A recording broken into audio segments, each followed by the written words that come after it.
The perimeter of a little boy's haircut is so important because that's what people see. Turn the trimmer on and do a straight line right in front to create a sideburn. You do not want to go parallel with the ear. You want to bring it down and give them a tiny little sideburn. Turn the trimmer around so you're using just this side of the blade. You can even pull that ear if you want. Try to go as close to the hairline as possible. Then tuck that ear. You had your trimmer turned this way. Now you're going to rotate it and use the other side and connect that dot. So the outline of the hair is all about connecting dots. Connecting this with this round, turn that ear forward. Now do a diagonal line right on the hairline all the way down.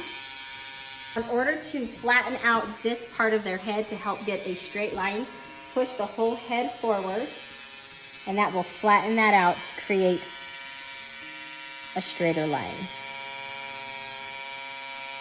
And repeat the process on the other side. Once you've got the perimeter done, then put that trimmer flush to their neck and get all that little fuzz. Sometimes little boys have hairy ears.